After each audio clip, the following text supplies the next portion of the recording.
మరి రాయదుర్గంలో 237 కోట్లు పలికిన ల్యాండ్ ఏదైతే ఉందో అది ఎస్బీఐ ల్యాండ్ అంట. ఏమన్యాయం సార్? అంటే గవర్నమెంట్ అంత గుడ్డిగా వేలాలు వేసేస్తుందా? నాకేం అర్థం కావట్లేదు.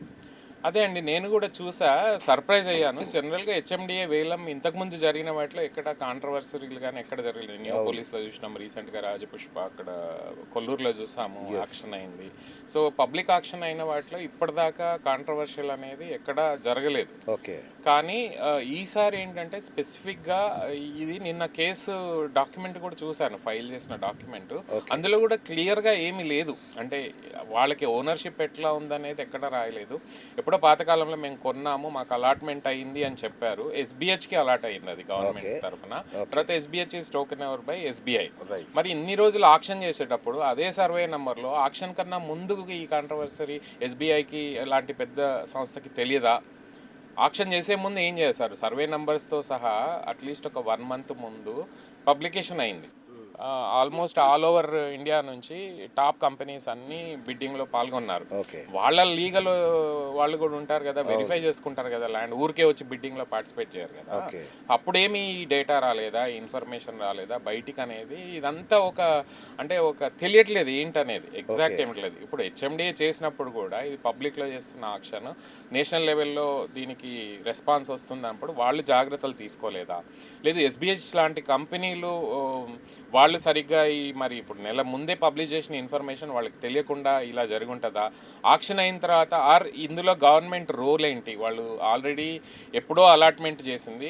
అప్పట్లో అలాట్మెంట్ చేసిన ల్యాండ్స్లో మీరు బిల్డింగ్ కట్టాలి, ఎంప్లాయ్మెంట్ జనరేట్ చేయాలని కొన్ని కంపెనీస్కి అలాట్మెంట్ చేశారు. అట్లా మిగతా కంపెనీస్ కూడా 2007 నుంచి ల్యాండ్ అలాట్మెంట్స్ అయినాయి. అలా కొన్ని ల్యాండ్స్ గవర్నమెంట్ వెనక్కి తీసుకున్న విషయాలు కూడా ఉన్నాయి. మీరు చూస్తే టిష్మన్ స్పేయర్ కంపెనీకి ఇచ్చింది, వెనక్కి తీసుకొని వేరే కంపెనీస్కి ఇచ్చారు. అలాంటి సిచ్యువేషన్లో ఇదేమన్నా వెనక్కి తీసుకుందా గవర్నమెంట్ సైడ్ నుంచి? ఇప్పటిదాకా అఫీషియల్గా ఏ రెస్పాన్స్ కూడా లేదు. దీనికి మనం ఏంటంటే మనం వెయిట్ చేయాల్సిందే. ఈ రోజు నుంచి కోర్టులో కేసు స్టార్ట్ అవుతుంది.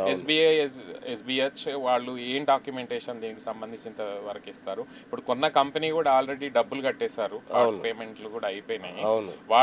వాళ్ళు ఈ డాక్యుమెంట్స్ చూసుకోకుండా గవర్నమెంట్ కూడా ఈ విషయం తెలియకుండా ఆక్షన్ చేశారు. గవర్నమెంట్ తర్వాత మేనేజ్ చేయొచ్చు, ఆక్షన్ చేసిన తర్వాత చూసుకుందాంలే, ఈ సెటిల్మెంట్ చేసుకోవచ్చు అన్న ఉద్దేశంతో ఆక్షన్ చేశారా అనేది ఇంకా కొన్ని రోజుల్లో తెలుస్తుందండి. అప్పటి వరకు అయితే ఈ విషయంలో స్పష్టత అనేది మీడియాలో కానీ ఎక్కడ కానీ లేదు. మేబీ 2-3 డేస్లో మనకి వచ్చే ఇన్ఫర్మేషన్ బట్టి ఎగ్జాక్ట్గా తెలియవచ్చు. కానీ ఇలాంటి వల్ల కొంచెం ఇబ్బందికరమైన గవర్నమెంట్కైనా ఇంటర్నేషనల్ ఇన్వెస్టర్స్కి ఒక అనుమానం మొదలైంది. ఇంతవరకు టీజీఐఐసి కానీ హెచ్ఎండిఏ చేసిన ఏది కూడా వివాదం లేదు మీరు అన్నట్టు. ఇలాంటి ఇప్పుడు దాదాపు 1660 కోట్లు పెట్టింది గౌరా వాళ్ళు చూసుకోరా? లేదంటే వాళ్ళు ఎప్పటి నుంచో అదే ఏరియాలో ఆల్రెడీ ఒక బిల్డింగ్ కట్టారండి. ఆ ఏరియా గురించి వాళ్ళకి కూడా తెలిసి, వాళ్ళకి కూడా ఈ ఇన్ఫర్మేషన్ తెలియకుండా ఆక్షన్ చేశారా, అందరూ తెలిసి చేశారా అనేది ఇప్పుడు క్వశ్చన్ మార్క్. ఎస్బీహెచ్కి తెలుసా, గవర్నమెంట్కి తెలుసు, గౌరాకి తెలుసు చేశారా అనేది మూవింగ్ ఫార్వర్డ్ మనకి మీడియా ద్వారానే తెలియాలి, మీలాంటి వాళ్ళ ద్వారా. రైట్ సార్, చూద్దాం ఏం జరుగుతుంది అనేది. రైట్, ఇంకొకటి సార్, సూటి ప్రశ్న. మొన్న హరీష్ రావు గారు ఏమన్నారు? ఫ్యూచర్ సిటీని రద్దు చేస్తామన్నారు. ఈ ప్రభుత్వమే చాలా దూకుడుగా ముందుకెళ్ళిపోతుంది. సో ఈ పద్ధతి కనుక చూస్తుంటే రేపు ఇది మరో అమరావతి అయ్యే అవకాశం ఉందా? సూటి ప్రశ్న. ఇక్కడ ఇంపార్టెంట్ విషయం ఏంటంటే అండి, ఇండియాలో ఇలాంటి పెద్ద ప్రాజెక్ట్స్ అనౌన్స్ చేసినప్పుడు దానికి చట్టబద్ధత కల్పించే బాధ్యత కరెంట్ గవర్నమెంట్కే ఉంటుంది. రైట్, అది చేయొచ్చు కూడా. ఓకే. అట్లా అని చెప్పి ఇప్పుడు ఒక గవర్నమెంట్ ఇనిషియేట్ చేసిన మేజర్ ప్రాజెక్టులు నెక్స్ట్ గవర్నమెంట్ క్యాన్సిల్ చేస్తామనేది ఒక రకంగా స్టేట్కి మంచిది కాదు, ప్రజలకి మంచిది కాదు, గవర్నమెంట్కి కూడా మంచిది కాదు. సో ఇలాంటి పెద్ద ప్రాజెక్టులు క్రియేట్ చేసినప్పుడు ఆ గవర్నమెంట్ ఇనిషియేట్ చేసింది కాబట్టి దానికి ఒక చట్టబద్ధత అనేది తీసుకొని రావాల్సిందే.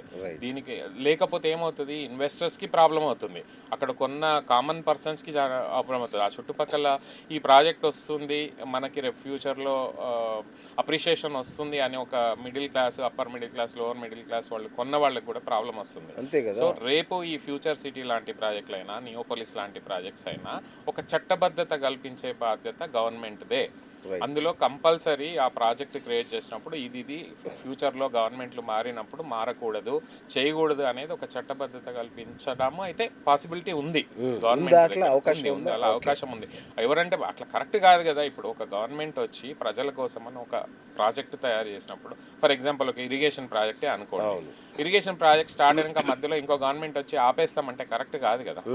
సో కాకపోతే ప్రాజెక్ట్ క్రియేట్ చేసేటప్పుడే అది ఏంటి హైప్ కోసం క్రియేట్ చేయకుండా ఏదో రియల్ ఎస్టేట్ బిజినెస్ చేయడానికి ప్రాజెక్టులు క్రియేట్ చేసే పద్ధతి నుంచి మనం మార్చుకొని ఇన్వెస్టర్ల కోసము, ప్రజల కోసము, సిటీ కోసము, సిటీ డెవలప్మెంట్ కోసం చేసే ప్రాజెక్టులు ఏవైతున్నాయో కంపల్సరీ చట్టబద్ధత అనేది కల్పిస్తేనే రేపు పెద్ద ఇన్వెస్టర్లు, ఇంటర్నేషనల్ ఇన్వెస్టర్లు, సాఫ్ట్వేర్ కంపెనీలు వచ్చి అక్కడ ఇన్వెస్ట్ చేస్తాయి. దానివల్ల ఆ చుట్టుపక్కల 10-15 కిలోమీటర్ల వరకు ఎఫెక్ట్ ఉంది. ఇప్పుడు ఫ్యూచర్ సిటీ అనేది స్టార్ట్ అయిన దానికి మీకు ల్యాండ్ వాల్యూస్ అనేవి పెరిగినాయి. మీకు తుక్కుగూడ నుంచి కందుకూరు, ఆమన్గల్లు దాకా ఇవాళ 4-5 ఇయర్స్లో land values 5 times to 10 times పెరిగినాయి. తుక్కుగూడలో 2 కోట్లు ఉండేది, ఇవాళ 15 కోట్లు అయింది. అట్లాగే కందుకూరు ఆ ఏరియాల్లో కూడా బాగా రేట్లు పెరిగినాయి. ఇప్పుడు 300 feet ఎక్స్ప్రెస్ హైవే ఒకటి, రతన్ టాటా ఎక్స్ప్రెస్ హైవే, దాని చుట్టుపక్కల కూడా మొన్నటిదాకా 40-50 lakhs ఉండేది, ఇప్పుడు 1.5-2 crores అయిపోయింది.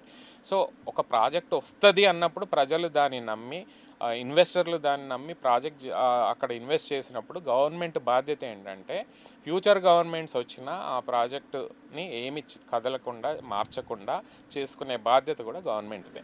సో మరి నిజంగా గవర్నమెంట్కి అట్లా బాధ్యత ఉందా లేదా అని ఒక డౌట్ వస్తుంది నాకు. నేనే హిట్లర్ లాంటి డైరెక్ట్గా సీఎం గారే చెప్తున్నారు, హైడ్రా నాకు హిట్లర్ రేంజ్లో చేస్తున్నా నేనని. సార్ పాలిటిక్స్, బిజినెస్, మన స్టేట్ డెవలప్మెంట్ ఇవన్నీ ఇంటర్ కనెక్టెడ్. సో వచ్చే పొలిటీషియన్స్ కూడా, రేపు ప్రతిపక్షం కూడా ఆలోచించి ఇలాంటి కామెంట్స్ చేయాల్సిందే. అంటే you are actually indirectly affecting lot of people. వాళ్ళ బ్రెయిన్ని మీరు కన్ఫ్యూజ్ చేస్తున్నారు. ఇప్పుడు ఈయన వచ్చి నేను FCDA ఇంటర్నేషనల్ లెవెల్లో డెవలప్ చేస్తాను, అక్కడ కంపెనీస్ వస్తున్నాయి, లాంగ్ టర్మ్ ప్రాజెక్టు, క్లస్టర్స్ ఉన్నాయి, అందరు వచ్చి రేపు ఇన్వెస్ట్ చేస్తారని చెప్పేసి ఆల్రెడీ కొన్ని కంపెనీస్కి అలాట్మెంట్స్ చేస్తున్నారు. ఇంకో ప్రతిపక్షంలో ఉన్న వాళ్ళు ఏమంటున్నారు, మేము వస్తుంది క్యాన్సిల్ చేస్తామంటే. అంటే వాళ్ళు చేసింది ఈయన క్యాన్సిల్ చేశాడుగా. అది క్యాన్సిల్ చేయలేదండి, ఆల్రెడీ ల్యాండ్ ఉంది. ఫార్మా సిటీ అనేది ఏదైతే ఉందో దాన్ని FCDAకి కన్వర్ట్ చేశారు, ప్రాజెక్ట్ ని మార్చారు, క్యాన్సిల్ చేయలేదు. వీళ్ళు అనేది ఏంటి, ప్రాజెక్ట్ ని మేము క్యాన్సిల్ చేస్తామంటున్నారు. క్యాన్సిల్ చేయడం అనేది కరెక్ట్ కాదు. మీరు ఉన్న ప్రాజెక్ట్ ని తెచ్చుకుంటారేమో, అంతే కదా. ఉన్న ప్రాజెక్ట్ ని ఎన్హాన్స్ చేసి ప్రజలకి, ఇన్వెస్టర్స్ కి, గవర్నమెంట్ కి రెవెన్యూ ఎలా పెరుగుతుంది, అక్కడ మౌలిక సదుపాయాలు ఎట్లా పెంచాలి, అక్కడ వాల్యూ పెంచనేదే ఇంపార్టెంట్. గవర్నమెంట్దైనా ప్రతిపక్షందైనా.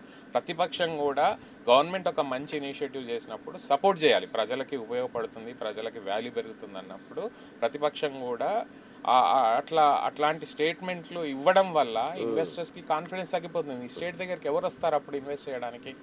సో ఏదైనా ప్రతిపక్షమైనా ప్రభుత్వమైనా బాధ్యతాయుతంగా మాట్లాడాలి when it comes to projects. ఆ స్కేల్లో ప్రాజెక్ట్స్ వేసినప్పుడు పర్సనల్ లెవెల్లో గ్రడ్జెస్ కన్నా ప్రజల సంక్షేమం అనేది ఇంపార్టెంట్ అనేది అందరు నాయకులు గుర్తించాలి, అది ప్రభుత్వమైనా ప్రతిపక్షమైనా.